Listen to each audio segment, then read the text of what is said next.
House Standing Committee on Local Government back into order, and we are going to go through the roll one more time to see who has been able to join us that was unable to.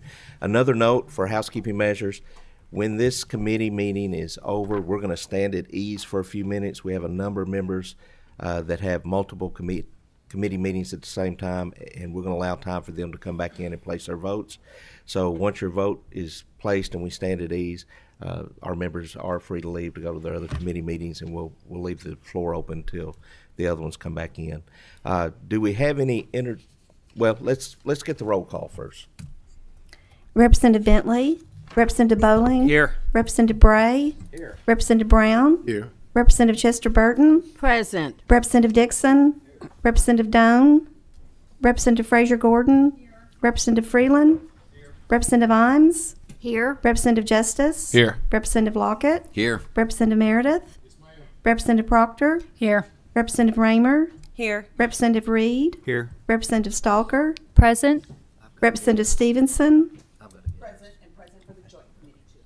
Representative Thomas, Present. Chairman Bridges.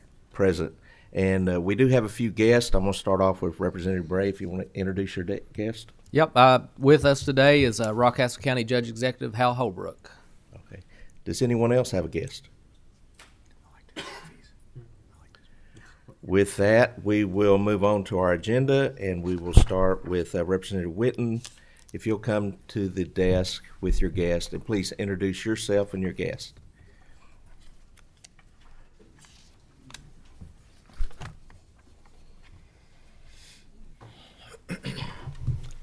Good morning, Mr. Chair and committee.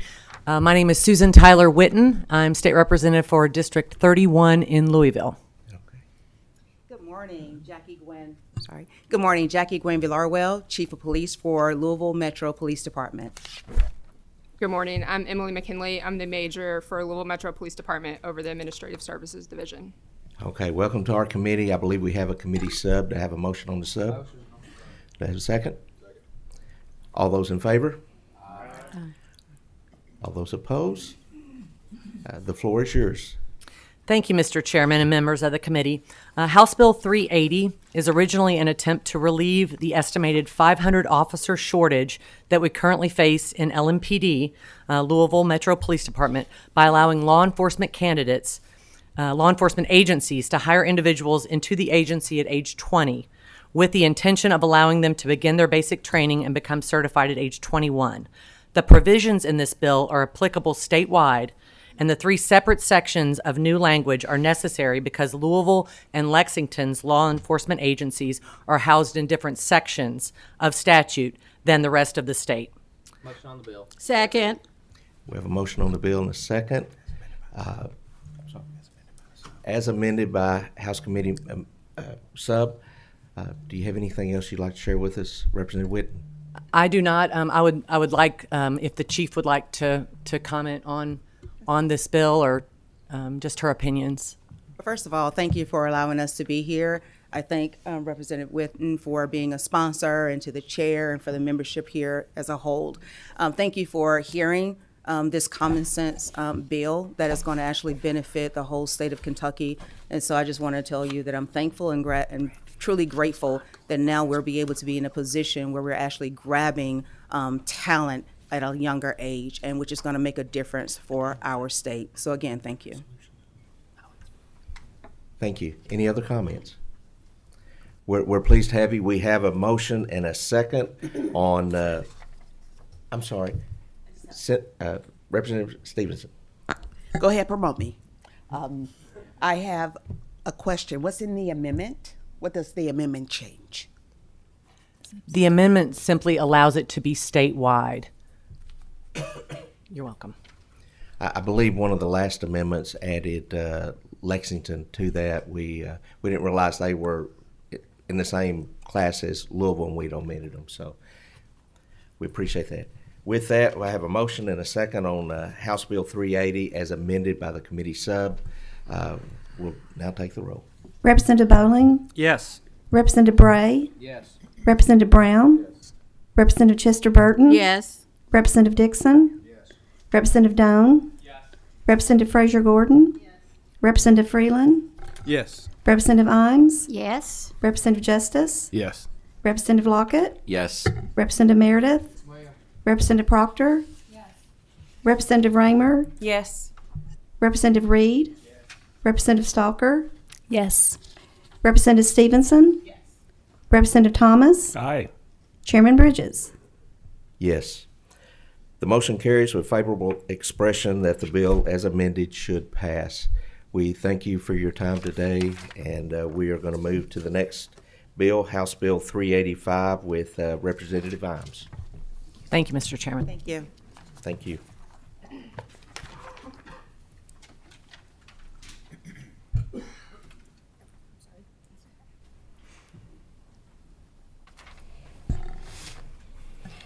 Representative Imes, please introduce yourself, and you may have the floor. I'm Representative Mary Beth Imes from District 5, which is Callaway and part of Tree County. Thank you, Mr. Chairman and members of the committee. I bring to you today House Bill 385. It's probably one of the simplest bills which you'll act upon this session. In 2022, we passed KRS 42.740, creating the Geographic Information Advisory Council to provide advice and professional counsel to the Executive Director of the Commonwealth Office of Technology. In the 2022 legislation, Section 4, subsection B, it provides for the membership of stakeholder groups on the Advisory Council. Specifically, items 16 through 24 provide for the appointment of members to the Advisory Council by the Governor from lists submitted for his consideration. In sections 18 through 24, it requires a submission of 3 names from which the Governor shall make an appointment. However, in sections 16 and 17, it requires the Kentucky Association of Counties and the Kentucky League of Cities to submit 6 nominees from which the Governor shall appoint. My bill simply... We have a motion and a second. Do you have anything else to add, Representative Imes? No, sir. With that, Secretary, please call the roll. I'm sorry. We have a question. Oh, I'm sorry. Representative Stalker. Question. What was the intent or thought to reduce the number from 6 folks down to 3? Because all the others just had 3. It was just a overlook. It should have been just 3. I think maybe some of them had trouble even getting 6 names, so we reduced it to 3. Okay. Thank you so much. You're welcome. Any more questions? Secretary, please call the roll. Representative Bowling, Yes. Representative Bray, Yes. Representative Brown, Yes. Representative Chester Burton, Yes. Representative Dixon, Representative Doan, Representative Frazier Gordon, Yes. Representative Freeland, Representative Imes, Yes. Representative Justice, Yes. Representative Lockett, Yes. Representative Meredith, Representative Proctor, Representative Raymer, Yes. Representative Reed, Representative Stalker, Yes. Representative Stevenson, Representative Thomas, Aye. Chairman Bridges. Yes. The motion carries with favorable expression that the bill as it shall pass. We thank you, Representative Imes. Thank you. Okay. With that, we'll move to House Bill 393. Representative Dixon, if you'll come to the table. No. Please introduce yourself and your guest, and we will turn the floor over to you. Thank you, Mr. Chairman, committee members. Jonathan Dixon, representative from District 11. I'll let my guests introduce themselves. J.D. Cheney with the Kentucky League of Cities. Thank you, Mr. Chairman. And J.D., I'll let you take it away. Representative Dixon, I don't think your mic's on. Maybe I'm not close enough. Okay. We appreciate it, Mr. Chairman and members of the committee. This House bill kind of combines up 3 or 4 different issues that our members have brought to us over the last year, or couple years, in fact, related to procurement and disposition of surplus property. So there are a couple of procedural things. Section 1 through 3 of the bill clarifies the residential bidder preference statute under the state procurement code that I think was made applicable inadvertently at the time it was enacted to local governments. Local government's procurement process doesn't flow along with the state's procurement process. There's not a grading on 1-2, a point system or things of that nature. That hasn't been able to be fully implemented. So sections 1 through 3 strike the term public agency and replace it with governmental body, which makes clear that the residential bidder preference statutes are applicable to the state and state agencies.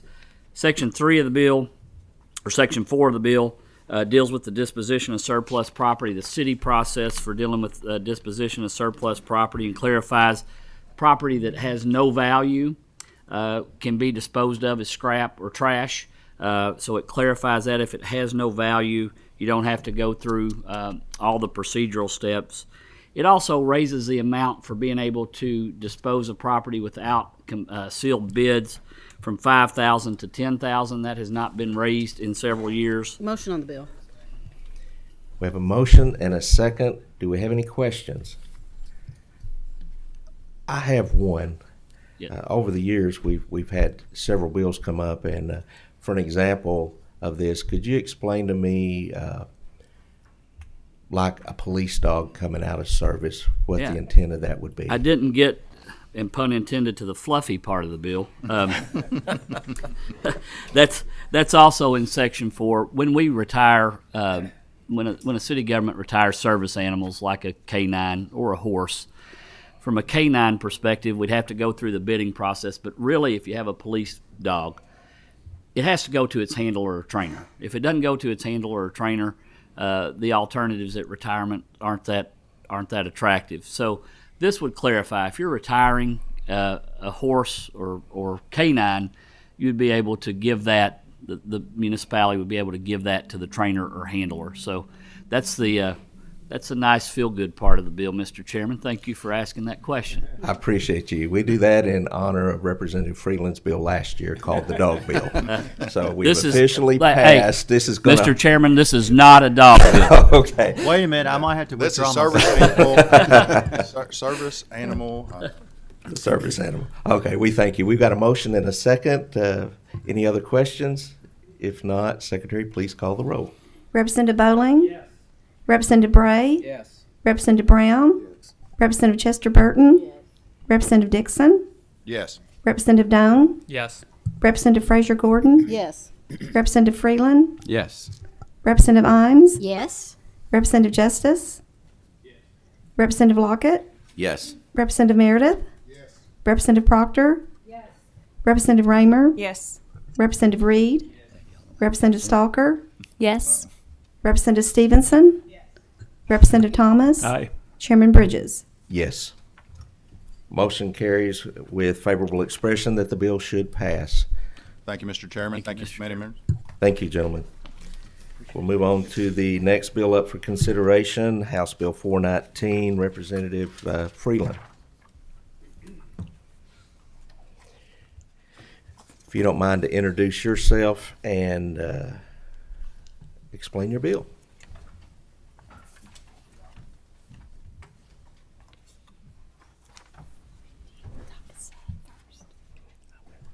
Thank you, ladies and gentlemen. Thank you, Mr. Chairman. My guest is not here, so he had helped me with the committee sub, Representative Fleming. But so As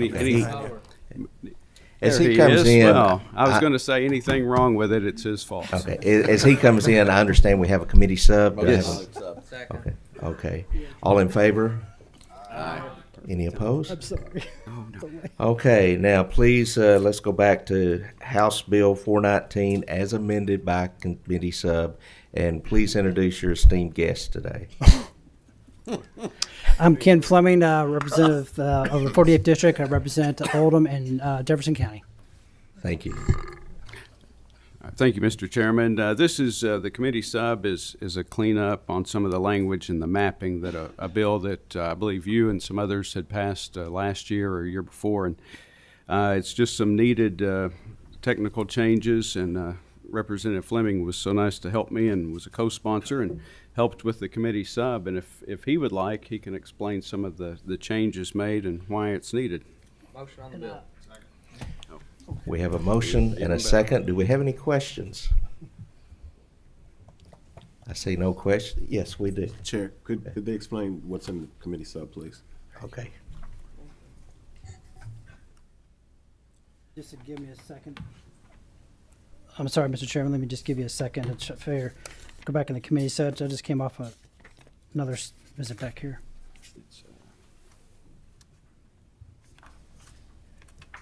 I know one thing. It dealt with standardizing the databases in terms of making sure that we have a uniform criteria and meet standards throughout the nation. Basically, this to let you know, my background is aerial survey and mapping, and I own my own company, and then I was president of a national association for quite a few years.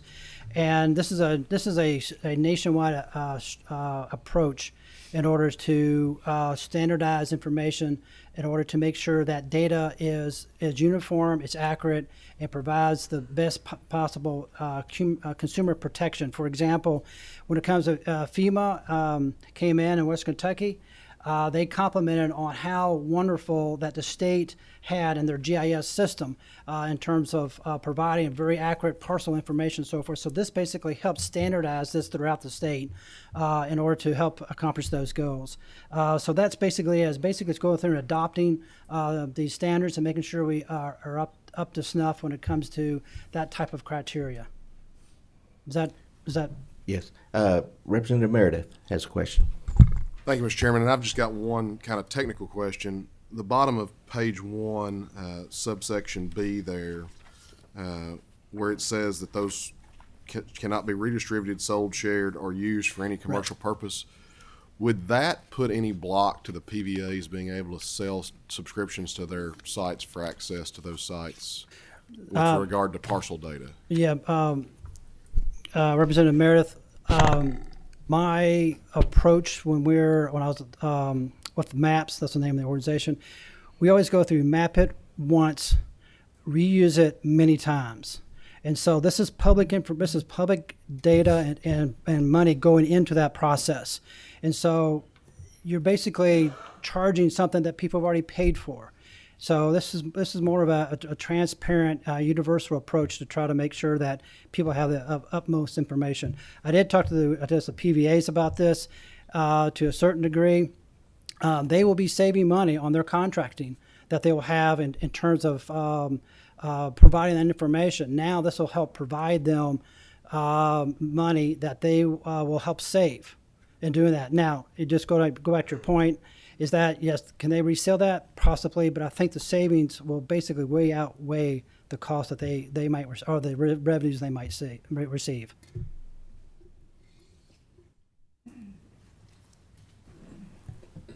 Any other questions?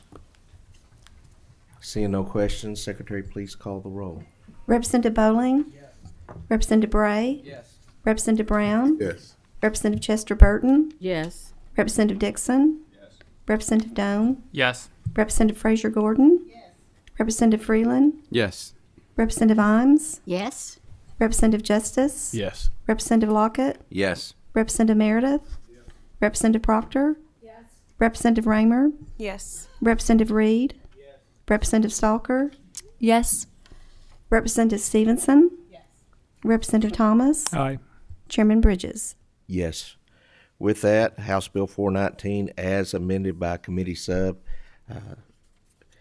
passes with favorable expression that the bill should pass. Thank you, gentlemen. Thank you. We're going to now move to House Bill 507. Representative Bray, if you don't mind to come to the table, introduce yourself and any guest you may have.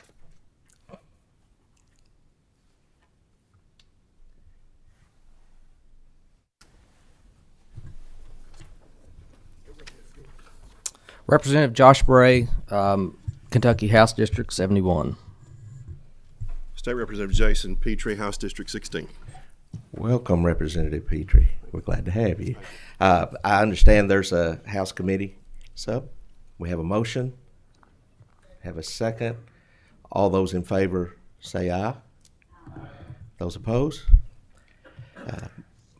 House committee sub passes. Please take the... Excuse me, Mr. Chair. Is he going to explain this up? Yes, sir. Okay. All right. Thank you. Yep, I will be speaking to the bill as amended by the sub. We'll go through what it does and why the sub was necessary. So local government, county government specifically, the biggest issue they face is the burden that the jail system plays within their finances.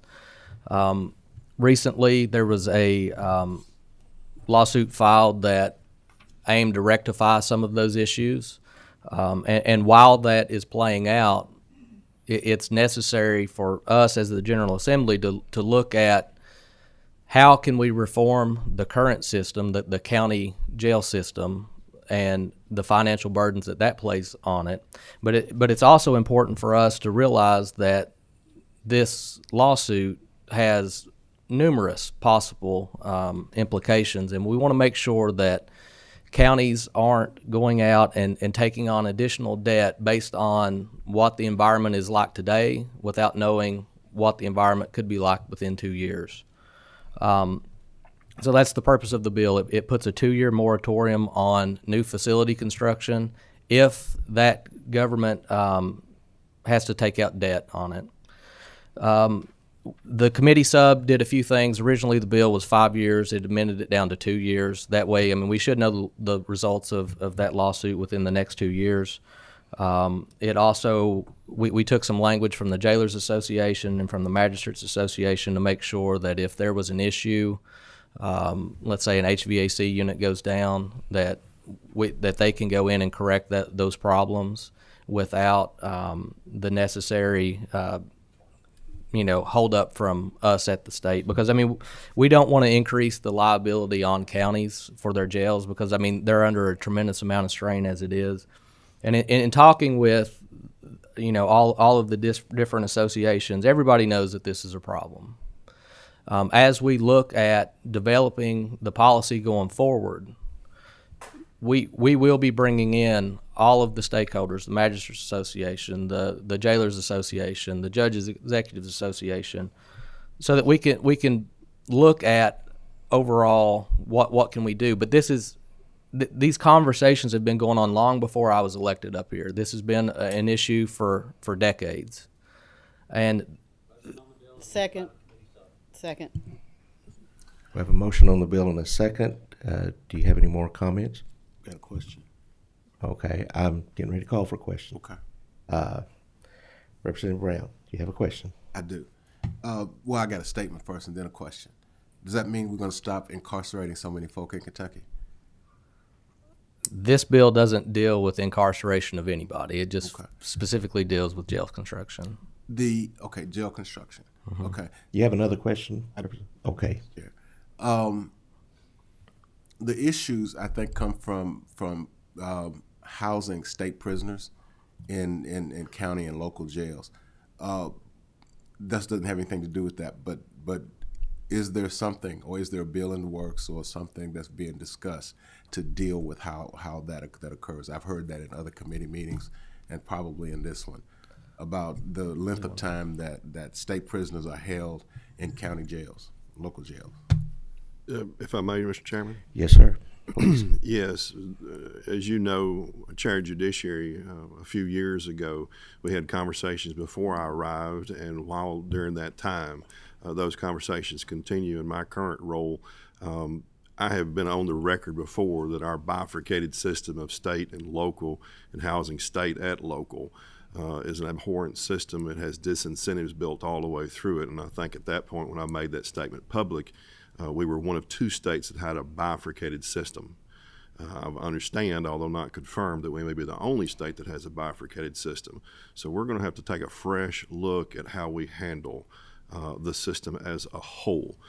This General Assembly is charged with addressing and supporting those that are incarcerated, not just the reasons why they're incarcerated, but how they're cared for while they're there and how they exit and thereafter. This is a system that needs to be looked at from ground to top. Thank you, Mr. Chair. That's all I have. Thank you. Any other questions? Yes, Representative Stevenson. Is there, you said we're going to look at the system from ground to top. Is there a plan or a task force or something already scheduled to begin that look? Or are we just going to wait until it expires in 2 years and then take action? I started about 2 years ago. By yourself? Me and other people that are very much interested in the same issue. I am too. Very good. Invite me. Be glad to. Thank you. Any other questions?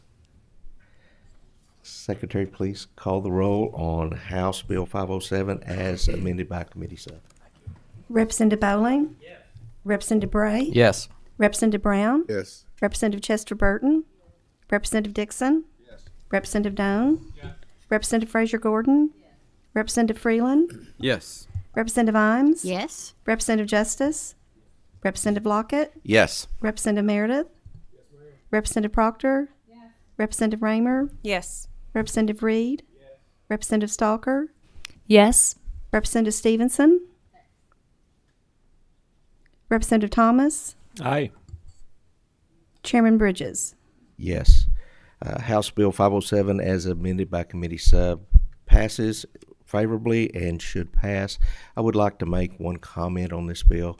I appreciate the two gentlemen at the table for the hours of work that's went in, and I would be amiss if I did not at least acknowledge those. I know the jailers, the judge executives, the magistrates, and many others have spent a lot of time in the last few days, and there's been Zoom calls, there's been phone calls, there's been mass amount of work on this, and I just want to say that we appreciate everyone and their involvement and look forward to future discussions as this progresses. Thank you very much. Thank you, Mr. Chairman. Thank you, members.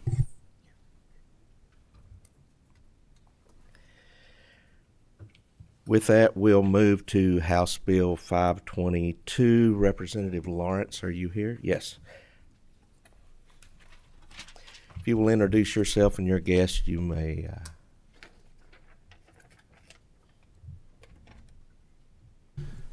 Thank you, Chairman. Thank you, members of the committee. My name is William Lawrence. I'm the state representative for the 70th District, and I have today with me some guests. I'll let them introduce themselves. Hi, Mortimer Chair, committee members. John Sims, Fleming County Judge Executive. Todd Ruckel, Executive Director of County Judge Association. I want to welcome you today, especially past Representative Sims. It's good to see you again. Here you're doing a good job. So with that, Representative Lawrence, you may have the floor. Certainly. As you see today, I brought with me some reinforcements, so don't give us a hard time. He's used to this place. I want to thank them for coming up with me. Former Representative, Judge Executive now, John Sims, brought this to my attention, and I worked with Todd Ruckel on this issue. The procurement rates were raised in 2019 for local governments to not have to bid out the jobs. It was more of an expedience type thing, so that if they have a small job, they raise it from $20,000 to then $30,000. We are hoping to raise that now from $30,000 to $40,000. Talked to a lot of the judge executives, especially in my district, cities, you name it, local sheriff's departments. They're all behind it. They think that it's a great opportunity. Motion on the bill. We have a motion on the bill in a second. Do we have any questions? Yes. Is there anybody in the communities that are opposing this, thinking that it might leave people out of the process to get involved in these projects? No. Okay, thank you. Or we've not heard from any, I'll say that. Any other questions?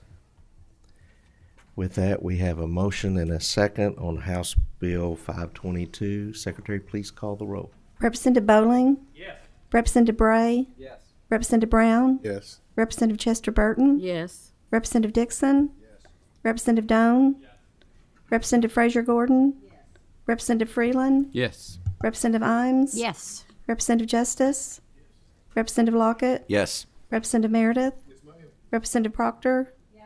Representative Raymer? Yes. Representative Reed? Yes. Representative Stalker? Yes. Representative Stevenson? Yes. Representative Thomas? Aye. Chairman Bridges? Yes. House Bill 522, motion carries with favorable expression that the bill shall pass. Thank you, Chairman. Thank you. Good to see you again, Judge Executive Sims.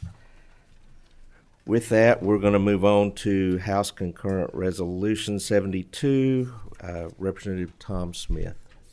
Will you please introduce yourself and anyone you may?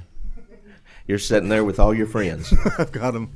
I am State Representative Tom Smith from the 86th District, all in Knox and part of Southern Laurel. Just real quick, the joint resolution 72. It deals with the establishing a multi-model freight transportation system task force. And we have a motion and a second. Do we have any questions?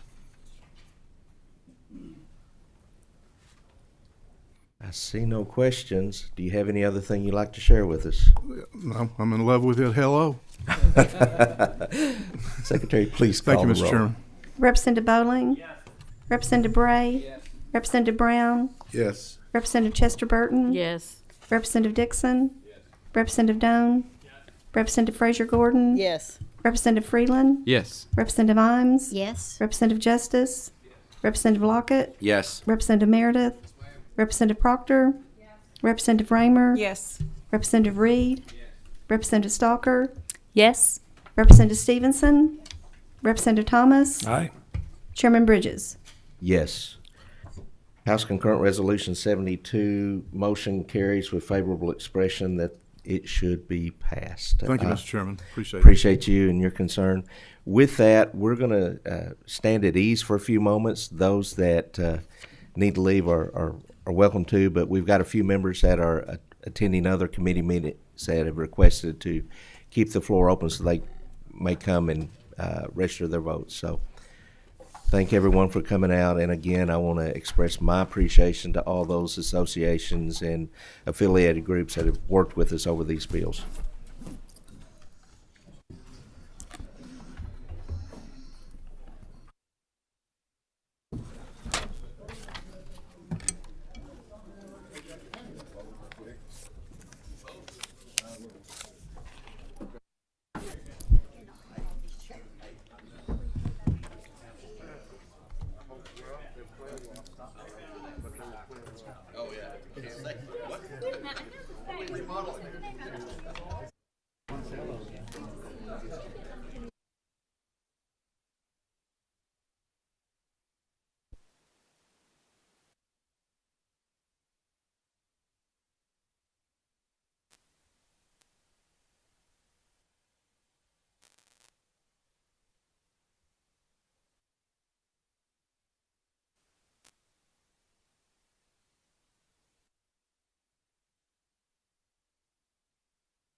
Without objection, we stand adjourned.